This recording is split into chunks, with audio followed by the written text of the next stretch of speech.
So we are all talking about the risk assessment for thrombosis, and that can change over time because it's not only that we age and you get to 60, and then we always joke about giving a patient a prescription for cytoreductive therapy when they have a birthday, but there are other factors that do evolve, other comorbidities. How do we go about proper assessment of the patients during their life? Rami, how would we go about it? We said no bone marrows. What other factors are we looking for to say you change, you need to do something different? It's not only platelets, right? Right. Oh, definitely, yes. So I think again we will be thinking in the same thing in two terms. It's like in risk of thrombotic events and in risk of progression of the disease. So obviously, if somebody had a thrombotic event, then that will change the risk. I think it's a good idea always to keep eye on the cardiac risk factors for those patients.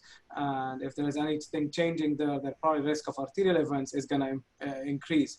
Also change in some of the blood counts. So for example, I think, leukocytosis could sometimes be predictive or correlates with, thrombotic events more than a platelet count per se.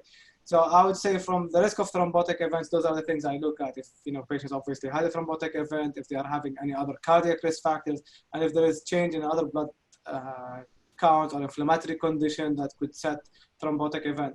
In terms of the disease outcome, obviously, if we start seeing cytopenias, anemia, circulating blast, which is not common in ET, but anemia, high LDH, those are probably flags to start thinking, is this disease progressing to post-ETMF? Should we reassess? And the disease risk is changing at that point. Excellent. Now, and then in many of these cases, you would then say, either because the white cells are high or the thrombotic event happened or the spleen is increasing, we may need to start the cytoreductive therapy, or patient is just older and it's time to start the therapy. Hydroxyurea is the first-line therapy, but interferon still has a role. Prithvi, what's your take on interferon here?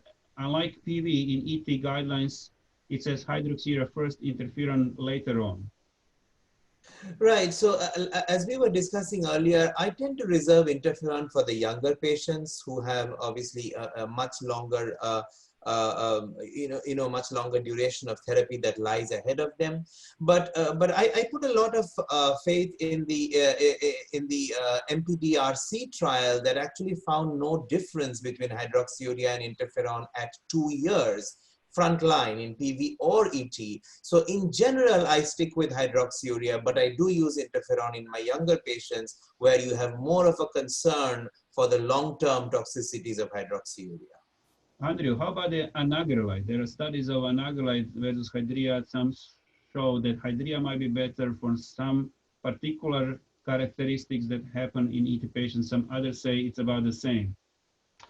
Yeah, I think that, anagrelide, typically, we haven't used it that much, but it is effective in managing platelet counts. I think that, early on there were some studies that hydroxyurea, one major study that showed that hydroxyurea was superior to anagrelide, especially in preventing arterial events.